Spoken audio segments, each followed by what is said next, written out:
يا الله محمد رسول الله.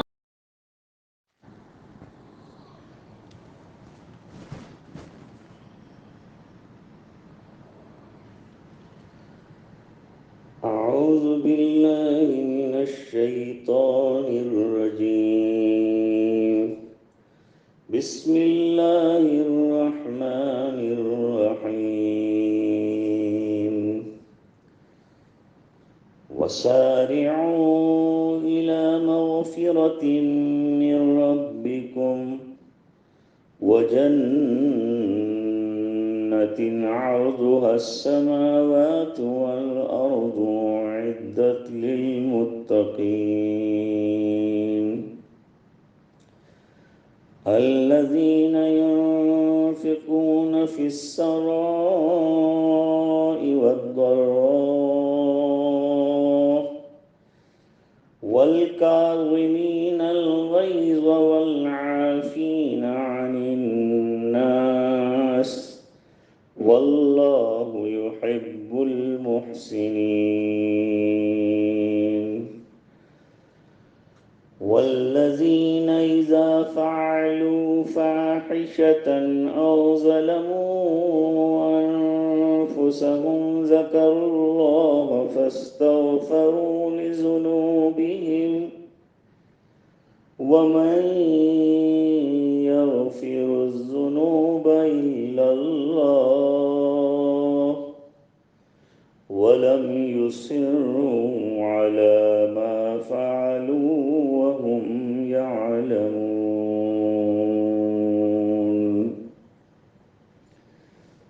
صدق الله مولانا العظيم.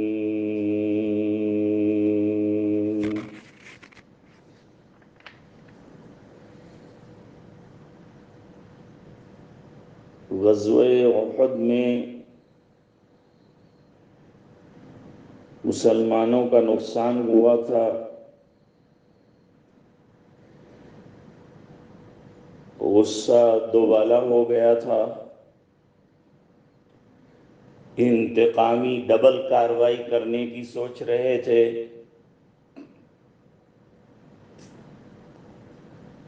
اس میں اللہ تعالی نے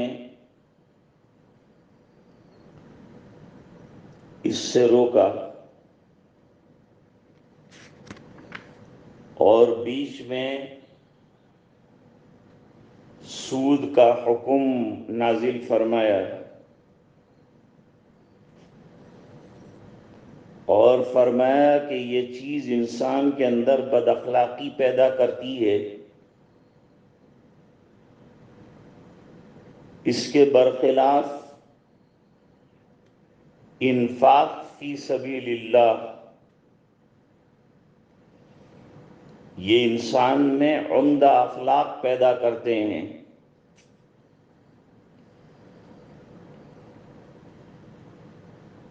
آگے فاستبقوا الخیرات یعنی بھلائیوں کی طرف، خیر کی طرف آگے بڑھو.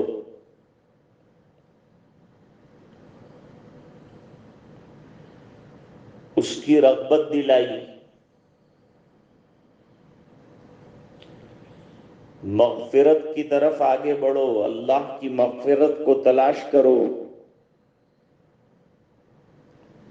یہ بتلایا. دیر مت لگاؤ، کہیں یہ عرصہ اور کہیں یہ زمانہ ہاتھ سے نکل نہ جائے.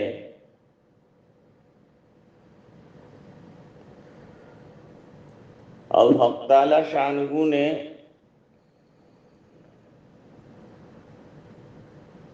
وہ لوگ جن کے لیے اللہ تعالیٰ نے جنتیں تیار کر کے رکھی ہیں، جنت تیار ہے، جہنم تیار ہے، ساتوں آسمانوں کے اوپر جنت ہے، اور جنت بہت وسیع ہے، اور وہ محنت کرنے سے اللہ سے مغفرت اور اس کا فضل طلب کرنے سے اور اعمال سے حاصل ہوگی۔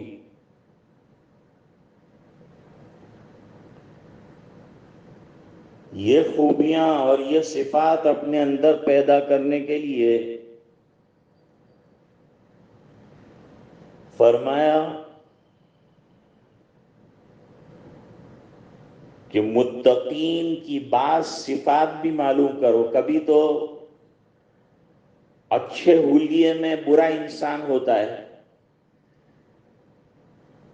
اس لیے یوں کہا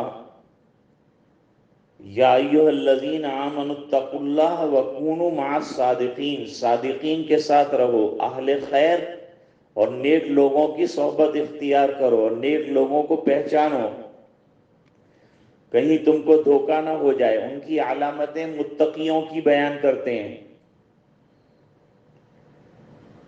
کہ کبھی اچھے لباس میں کوئی نقصان پہنچانے والا ہو سکتا ہے کہ تمہارا ہمدرد نہ ہو، تو یہ علامتیں اس کے اندر، وہ متقی کے اندر سورہ بقرہ میں بھی متقیوں کی علامتیں شروع میں بیان فرمائی ہیں۔ یہاں بھی حق تعالی شانہ متقیوں کی بعض صفات جو ہیں اس کا تذکرہ فرماتے ہیں۔ پہلی صفت یہ بیان کی کہ وہ خوشی کی حالت میں ہوں یا تکلیف کی حالت میں ہوں، وسعت میں ہوں یا تنگی میں ہوں، بہرحال اللہ کے راستے میں خرچ کرتے ہیں۔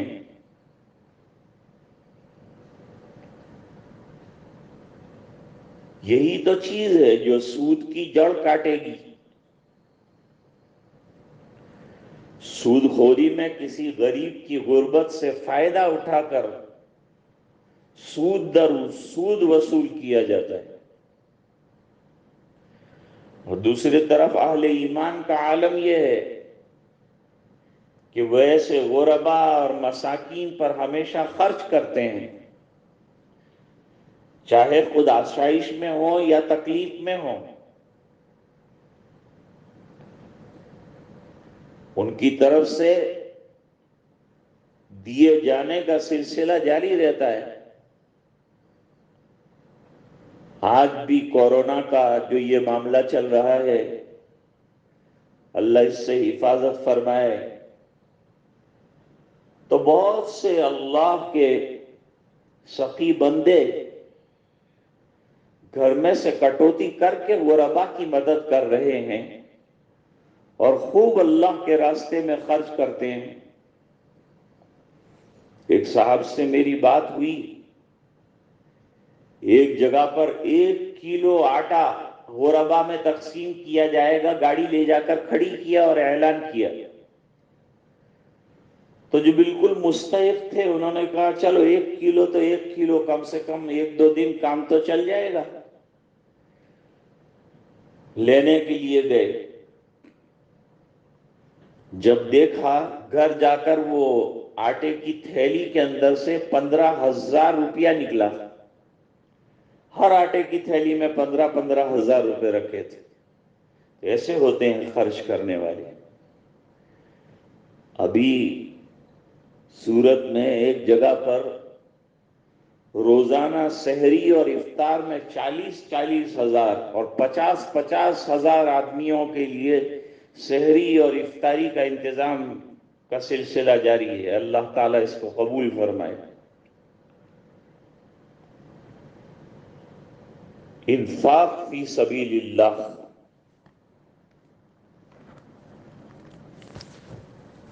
اور بقدر حیثیت خرچ کرتے رہنے کی عادت ڈالی جائے۔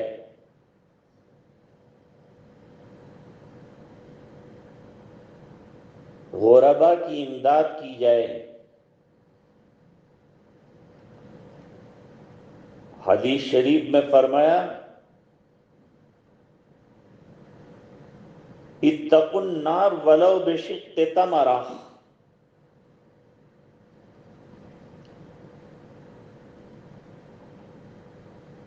یعنی جہنم کی آگ سے اپنے آپ کو بچاؤ.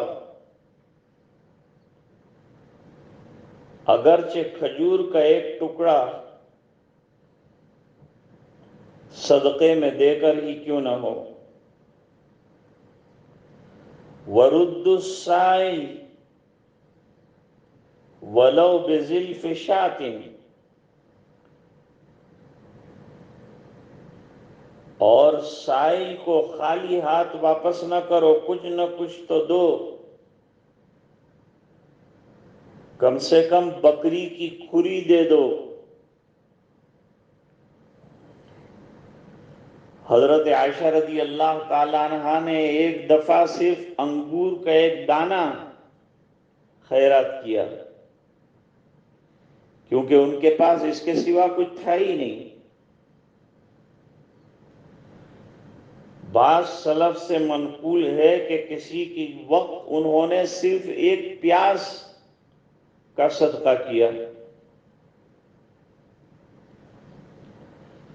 تفسیر کبیر میں امام رازی رحمت اللہ علیہ نے یہ حدیث نقل کی ہے کہ ایک روز حضور پاک صلی اللہ علیہ وسلم نے لوگوں کو صدقہ کرنے کی ترغیب دی، تو جن کے پاس سونا چاندی تھا وہ لے کے آئے. انہوں نے وہ صدقے میں دیا. ایک شخص کھجور کے چھلکے لایا کہ میرے پاس اس کے علاوہ کچھ نہیں، تو وہ بھی لے لیا گیا. ایک اور شخص آیا، اس نے کہا اللہ کے رسول میرے پاس دینے کے لیے کوئی چیز نہیں ہے، البتہ میں اپنی قوم میں عزت دار سمجھا جاتا ہوں، میں اپنی عزت خیرات کرنے آیا ہوں. آئندہ کوئی مجھے کتنا بھی برا بھلا کہے گا میں اس سے ناراض نہیں ہوگا. اس سے یہ پتا چلا کہ انفاق فی سبیل اللہ صرف مالدار ہی کریں یہ ضروری نہیں. فقیر بھی اپنی حیثیت کے مطابق جتنا ہو دے. کم حیثیت والا کم دے گا، زیادہ حیثیت والا اپنی حیثیت کے مطابق دے گا. اور انفاق فی سبیل اللہ کے لیے یہ ضروری نہیں ہے کہ صرف مال ہی خرچ کرے،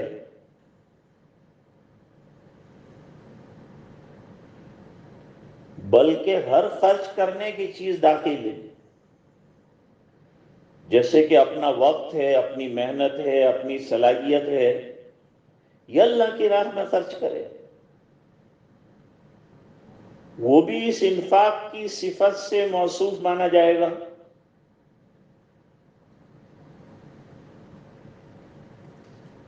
پھر عادتاً آدمی جو ہے دو حالتیں ایسی ہیں کہ اس کے اندر خرچ کرنا بھول جاتا ہے.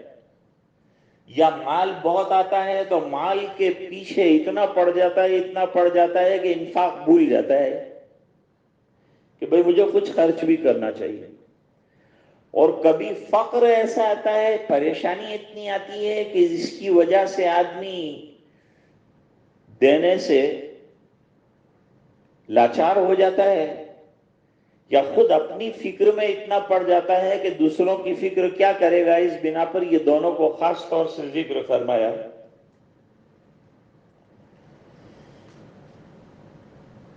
تو ایک تو متقیوں کی صفت بیان کی، ينفقون فی السراء والضراء. اب یہ کلیئر ہو گیا ہوگا شاید.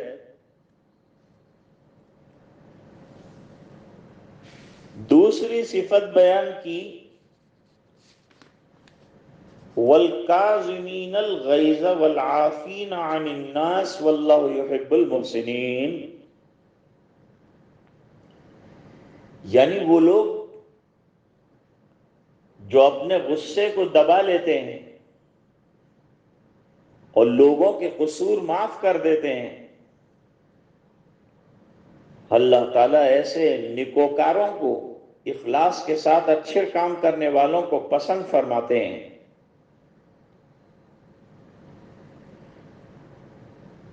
عالی اخلاق کا ثبوت دیتے ہیں۔ معلوم ہوا کہ متقیوں کی صفات اور متقیوں کے اخلاق نہایت اعلیٰ ہوتے ہیں۔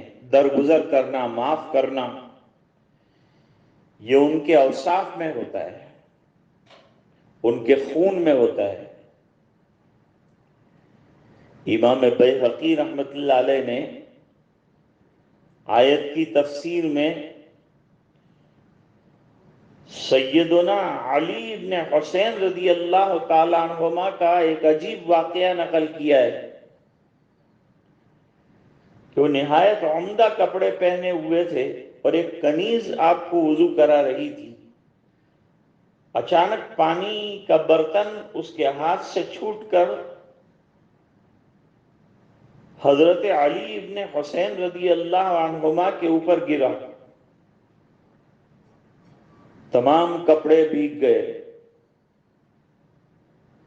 تو ایسے معاملے میں طبعی طور پر غصہ آتا ہے۔ کنیز کو خطرہ ہوا کہ اب مار پڑے گی، سزا دی جائے گی، لیکن اس زمانے کی کنیزیں بھی قرآن کریم کی تعلیمات سے اور قرآن کریم کے احکام سے بہت اچھی طرح سے واقف تھیں۔ آج ہم نے قرآن کریم کو چھوڑ رکھا ہے، بالائے طاق رکھ دیا ہے، پڑھنا بھی بہت کم ہو گیا ہے۔ رمضان المبارک میں کچھ تلاوت ہو جاتی ہے، اس کے بعد سال بھر جو ہے اسے رکھ دیا جاتا ہے۔ کوئی مرے تو یاسین پڑھتے ہیں، سکرات میں ہو تو یاسین شریف لے کر بیٹھتے ہیں، دکان نئی کھلتی ہے، نیا مکان کھلتا ہے تو قرآن شریف کی پیٹیاں آتی ہے۔ پھر اس کو کون پوچھتا ہے؟ اس کے احکام کے، اس کے مقاصد کیا ہیں؟ کیوں اتارا ہے اللہ تعالیٰ نے قرآن کریم؟ اسی لیے ہم نے یہ سلسلہ جاری کیا ہوا ہے کہ ہم قرآن کریم کے مقاصد کو سمجھیں۔ اس کنیز نے بر وقت آیت کریمہ پڑھی والکاظمین الغیظ، نظر ڈالی تھی حضرت سیدنا علی بن حسین رضی اللہ تعالی عنہما نے، تو فوراً فرمایا کہ اب میں غصہ نہیں کروں گا تیرے اوپر۔ کنیز بڑی ہوشیار تھی، ذہین تھی۔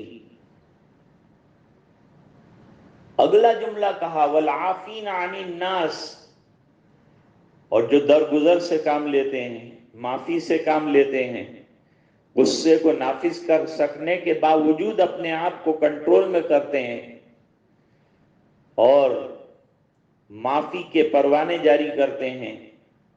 حضرت نے فرمایا جا، میں نے تجھے معاف بھی کر دیا۔ جب اس نے 2 مرحلے دیکھ لیے تو تیسرے مرحلے کی طرف آگے بڑھی اور اس نے کہا واللہ یحب المحسنین، اللہ احسان کرنے والوں کو پسند فرماتے ہیں۔ تو حضرت نے فرمایا جا، میں نے تجھے آزاد بھی کر دیا۔ کہاں تو سزا کی مستحق تھی، کہاں تو معافی بھی دے دی گئی، آزاد بھی کر دیا گیا، غلامی سے چھٹکارا بھی مل گیا۔ یہ ہے اخلاق عالیہ، لوگوں کی خطاؤں اور غلطیوں کو معاف کر دینا انسانی اخلاق میں بڑا درجہ رکھتا ہے اور اس کا ثواب آخرت میں نہایت اعلیٰ ہے۔ حدیث میں رسول پاک صلی اللہ علیہ وسلم کا ارشاد ہے،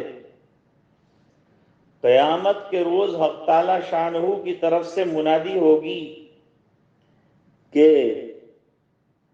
جس شخص کو اللہ تعالی پر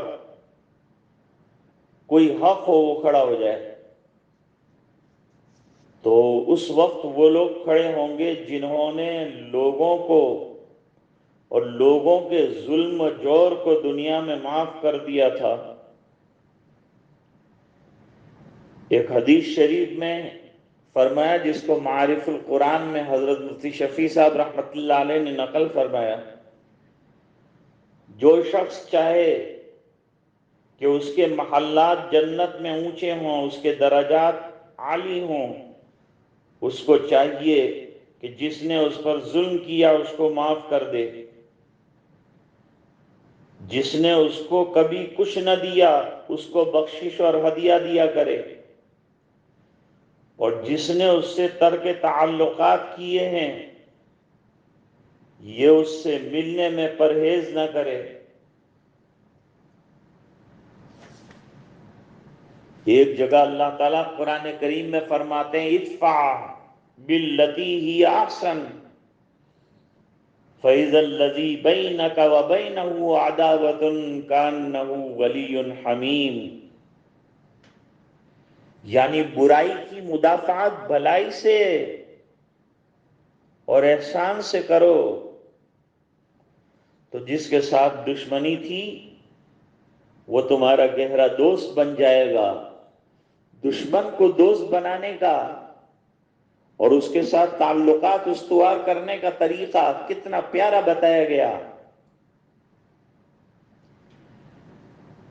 آپ نے امت کی تعلیم فرمائی ہے، تربیت فرمائی ہے، ایسے ہی چھوڑ نہیں دیا ہے، قدم قدم پر رہنمائی فرمائی ہے، رہبری کی ہے۔ فرمایا سل من قطعک، جو تیرے ساتھ تعلقات کو قطع کرنا چاہے اس کے ساتھ تو تعلقات کو جوڑے۔ واعف عمن ظلمک، اور جو تجھ پر ظلم کرے اس کو درگزر کر۔ واحسن الی من اساء الیک، اور جو تیرے ساتھ برائی سے پیش آئے اس پر احسان کر، اس کے ساتھ اچھا معاملہ کر۔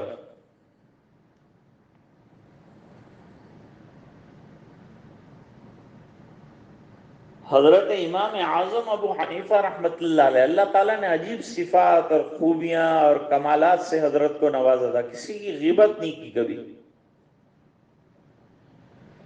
آپ کا دامن غیبت کے داغوں سے پاک ہے،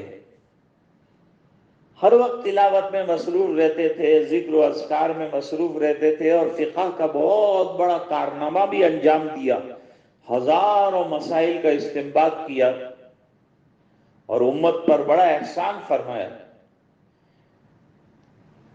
ایک شخص نے بھرے بازار میں امام اعظم رحمت اللہ علیہ کی شان میں گستاخی کی، گالیاں دی۔ ہم ہوتے تو برافروختہ ہو جاتے، جوابی کارروائی کرتے، مار پیٹ پر آتے، لیکن جو عظیم لوگ ہوتے ہیں جن کے اخلاق عالی ہوتے ہیں ان کے اندر کمالات کیا ہیں جس نے ان کو بڑا بنایا ہے۔ حضرت نے اپنے غصے کو ضبط فرما لیا، کچھ نہیں کہا۔ گھر واپس آنے کے بعد ایک طباق میں دراہم اور دنانیر رکھ کر اس شخص کے گھر تشریف لے گئے، دروازے پر دستک دی، یہ شخص باہر آیا، اشرفیوں کا یہ خان اس کے سامنے یہ کہتے ہوئے حضرت نے پیش فرمایا کہ آج تم نے مجھ پر بڑا احسان کیا ہے، اپنی نیکیاں مجھے دی ہیں، میں اس احسان کے بدلے میں یہ تحفہ آپ کی خدمت میں پیش کرنے کے لیے آیا ہوں۔ کرتے رہیے یہ سلسلہ جو آج صبح میں بازار میں آپ نے کیا، تاکہ میرے گناہ دھلتے رہیں، آپ کی نیکیاں مجھے مفت کے اندر ملتی رہیں، ایک ایک نیکی کے لالے پڑیں گے قیامت کے دن، اور آپ فری میں مجھے نیکیاں عطا فرما رہے ہیں، دے رہے ہیں، اور میری برائیاں اور میرے گناہ دھو رہے ہیں۔ 2 in 1 کا اتنا ڈبل کام آپ کر رہے ہیں۔ وہ بیچارہ بھونچکا اور حیران ہو گئے، میں بدسلوکی میں انتہا کر رہا ہوں، یہ شخص حسن سلوک میں کمال کر رہا ہے۔ اس نے معافی مانگی، درگزر کرنے کو کہا، حضرت سے رجوع ہو گیا، حضرت کی محفل فقہ میں آنے لگا اور بڑے درجے کا عالم بنا۔ علم حاصل کرنے کا شوق علماء کے پاس بیٹھنے سے پیدا ہو جاتا ہے۔ یہاں تک تو ان اوصاف کا بیان تھا جو انسانی حقوق سے متعلق ہیں، اس لیے کہ اس کا چھڑانا برائیوں کا اور اس کے اندر اخلاق عالیہ پیدا کرنا، یا حقوق العباد سے اس کا تعلق ہے؟ اب آگے حقوق اللہ میں تو اللہ چاہیں تو کتنا بھی بڑا گناہ کیا ہو اپنے فضل سے معاف فرما سکتے ہیں، لیکن لوگوں کے حقوق لوگ جب تک معاف نہیں کریں گے، حالانکہ وہ بھی اللہ ہی کے بیان کردہ حقوق ہیں، لیکن اس میں لوگ حد سے زیادہ کوتاہی کرتے ہیں، اس لیے اس کو مقدم کر کے پہلے ذکر کیا اور اس کا پھل بھی بیان فرمایا۔ اب اگلی آیت میں فرماتے ہیں والذین اذا فعلوا فاحشۃ، یہ متقی لوگ ایسے ہیں کہ جب ان سے کھلم کھلا کوئی گناہ، جیسے کہ بدکاری ہے، زنا ہے، چوری ہے، فاحشہ سے بڑے گناہ مراد ہیں، اور ظلموا انفسہم، اس سے چھوٹے گناہ مراد ہیں، غیر محرم کی طرف دیکھنا، چھونا، یہ چھوٹے درجے کے گناہ ہیں، تو جیسے ہی ان سے اس کا ارتکاب ہوتا ہے وہ علی الفور متوجہ الی اللہ ہو جاتے ہیں، اللہ کو یاد کر لیتے ہیں، اللہ کے ذکر سے آدمی جو ہے گناہوں سے دھل جاتا ہے۔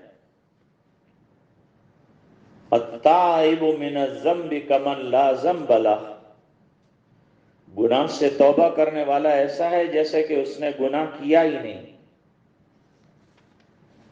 تو فوراً گناہ کیوں ہوتا ہے؟ غفلت کی وجہ سے ہوتا ہے۔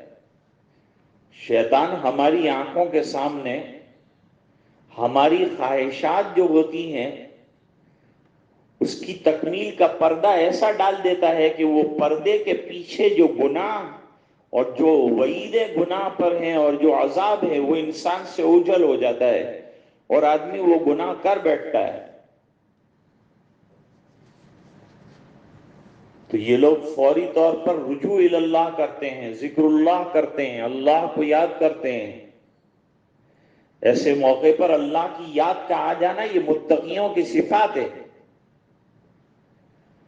اور جیسے ہی یاد آ جاتی ہے کہ میرا پروردگار دیکھ رہا ہے، یہ اعضاء مجھے اللہ نے کیوں دیے ہیں، یہ دل مجھے اللہ نے کیوں دیا ہے، یہ زبان غیبت کے لیے تھوڑی دی، کینہ کپٹ کی باتوں کے لیے دل کو تھوڑا دیا ہے، دل کو صاف کرنا ہے، اس کو روشن کرنا ہے، نورانی بنانا ہے۔ ایک حدیث میں فرمایا کہ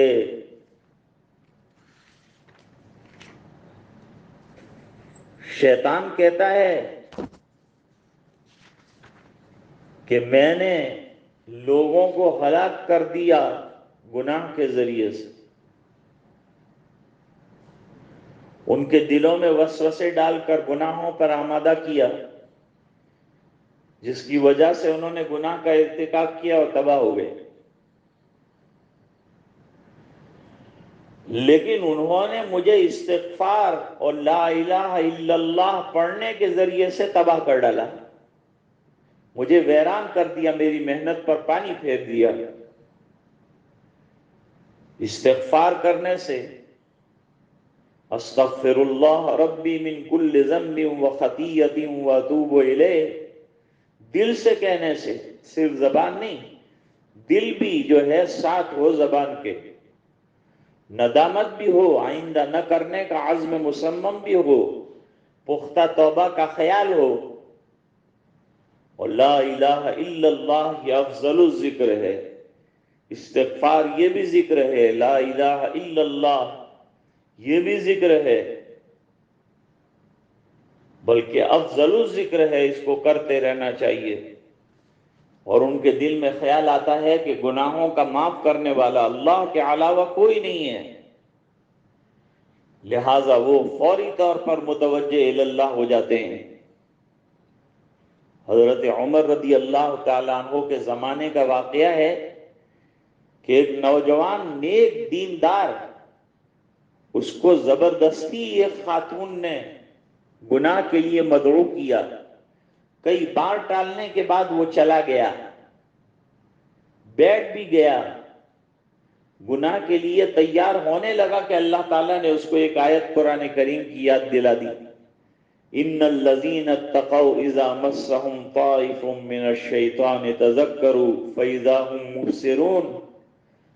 وہ آیت پڑھتا رہا، اس خاتون نے کہا تجھے کیا ہو گیا ہے، تو باولا ہو گیا ہے، تو دیوانہ ہو گیا ہے، یہ آیتیں پڑھتا ہے جبکہ تیرے خواہش کی تکمیل کا وقت آیا ہے اور میں نے خود تجھے بلایا ہے۔ لیکن وہ آیتیں پڑھتا رہا، اس پر اللہ کا ڈر کا اتنا غلبہ ہوا کہ وہ وہیں انتقال کر گیا۔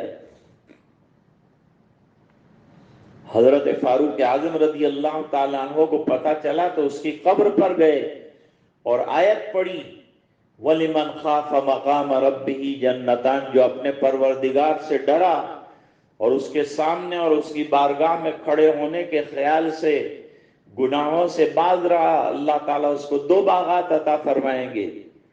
تو قبر میں سے اس نوجوان کی آواز آئی کہ ہاں امیر المومنین، اللہ تعالیٰ نے مجھے 2 باغات عطا فرمائے۔ دوسری خاص بات یہ ہے گناہوں میں کہ اصرار نہیں ہونا چاہیے گناہ کا، اقرار کر لیا، خطا ہو گئی، ٹھوکر کھا گیا، لغزش ہو گئی، لیکن بالارادہ گناہ کرنا اور گناہ پر اصرار کرنا یہ اچھا نہیں ہے۔ چنانچہ مفسرین فرماتے ہیں لا کبیرۃ بالاستغفار، اگر انسان معافی مانگ لے سچے دل سے تو پھر کبیرہ گناہ بھی کچھ نہیں، وہ بھی ختم ہو جاتا ہے۔ ولا صغیرۃ مع الاصرار، اور اگر گناہ پر اصرار کرے گا تو پھر صغیرہ گناہ بھی پہاڑ بن جائیں گے، لہذا گناہ پر اصرار نہیں کرنا چاہیے، ندامت ہونی چاہیے، رونا ہونا چاہیے۔ رحمت کا عشرہ ختم ہونے کے ساتھ مغفرت کا عشرہ شروع ہوا ہے اور وہ بھی قریب الختم ہے رمضان المبارک میں۔ کچھ تو اللہ کے بندے وہ ہیں جنہوں نے پہلے عشرے کے اندر رو دھو کر اللہ کو منا لیا، دوسرے میں مغفرت کا سامان کر لیا۔ ارے بھائی، جس کا ایک بھی گناہ نہ ہو اس کو کیا ہوگا؟ ارے اس کے درجات بلند پر بلند ہوتے چلے جائیں گے، اعلیٰ سے اعلیٰ بہترین جنتیں ہیں اللہ کی یہاں، وہ اسے دستیاب ہوں گی، اللہ تعالیٰ وہ عطا فرمائیں گے۔ اور مغفرت میں اور درجے، اور تیسرے عشرے میں فرمایا نجات من النیران، جہنم کی آگ سے چھٹکارا اللہ تعالیٰ جو ہے وہ نصیب فرمائیں گے۔ تو یہ بہت ضروری ہے کہ آدمی گناہوں سے اپنے آپ کو بچائے، اور جیسے ہی گناہ خدا نخواستہ سرزد ہو جائے فوراً رجوع اللہ کرے، اللہ کو یاد کرے، ذکر اللہ میں مشغول ہو جائے، تو انشاءاللہ اس کے گناہوں کو معاف بھی کر دیا جائے گا، اور یہ ندامت اور افسوس کی وجہ سے اللہ تعالیٰ آئندہ اس کو گناہوں سے بچا بھی لیں گے۔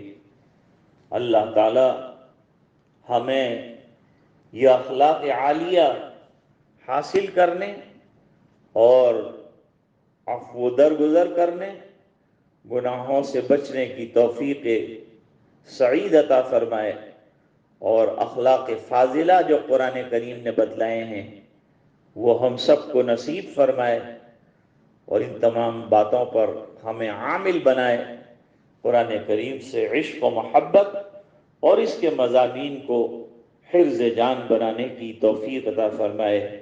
وآخر دعوانا ان الحمد للہ رب العالمین۔ بسم اللہ الرحمن الرحیم۔ اللہم لا احصی ثناء علیک انت کما اثنیت علی نفسک،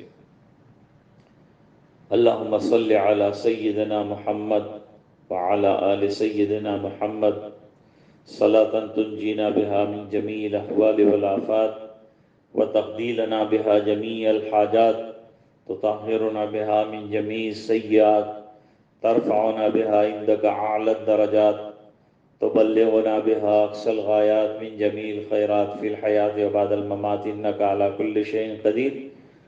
اللهم احسن عاقبتنا في الأمور كلها وأجرنا من خزي الدنيا وعذاب الآخرة. اللهم وفقنا لما تحب وترضى واجعل آخرتنا خيرا من الأولى. اللهم ارفعنا البلاء والوباء والربا والزنا والزلازل والمحن وسوء الفتن ما ظهر منها وما بطن عن بلدنا هذه خاصة وعن سائر بلاد المسلمين عامة يا رب العالمين. اللهم إنا نعوذ بك من جهد البلاء ودرك الشقاء وسوء القضاء وشماتة الأعداء. يا حي يا قيوم برحمتك نستغيث اصلح لنا شأننا كله ولا تكلنا إلى أنفسنا طرفة عين. اللهم إنا نسألك العفو والعافية في الدنيا والآخرة.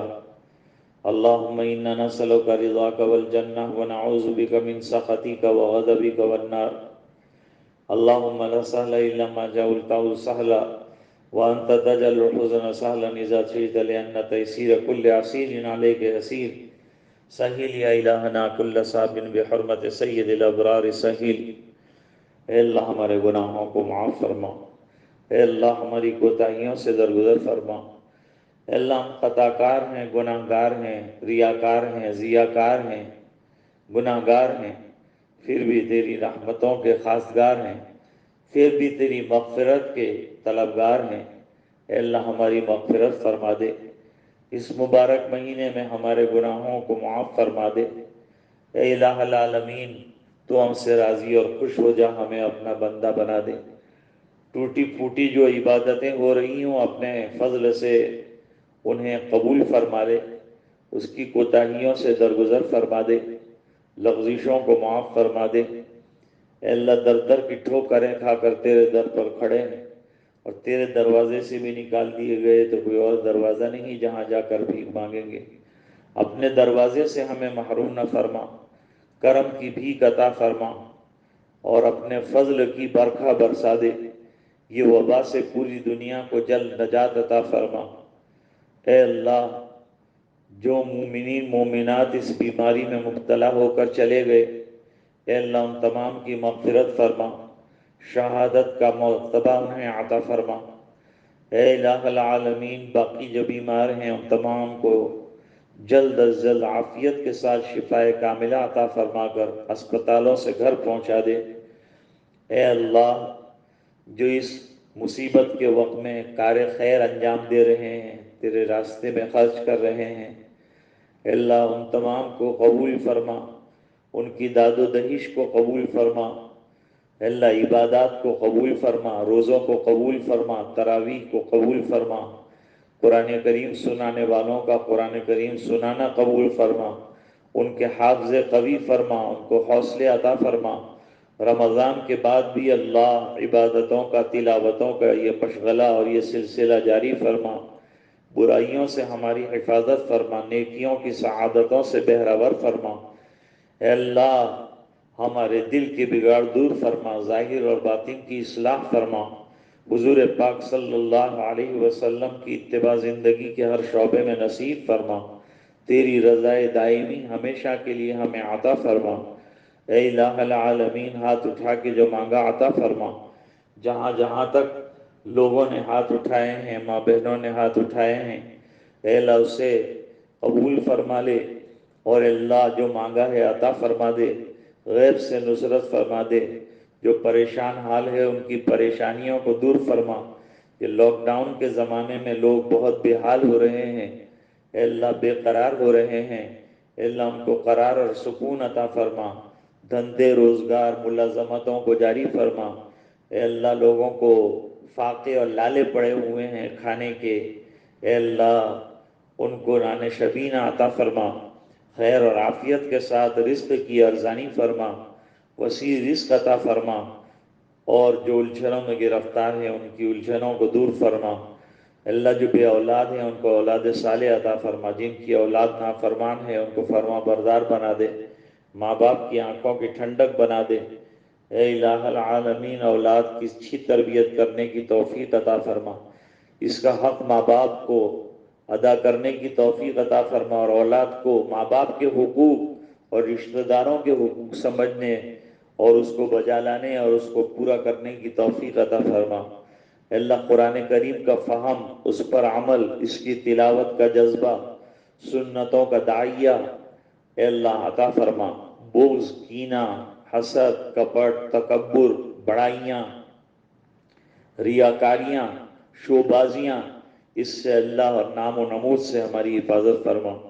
اے اللہ جو کچھ مانگا ہے عطا فرما تیری بارگاہ سے، اور اے اللہ جو مانگنے سے رہ گیا، مانگنا چاہیے نہ مانگ سکے، اپنے فضل سے عطا فرما۔ خیر کی لائن سے آقا نامدار جناب رسول اللہ صلی اللہ علیہ وسلم نے جو مانگا ہمیں عطا فرما۔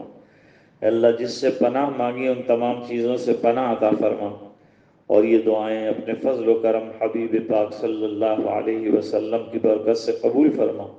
سبحان ربک رب العزت عما یصفون وسلام علی المرسلین والحمد للہ رب العالمین برحمتک یا ارحم الراحمین۔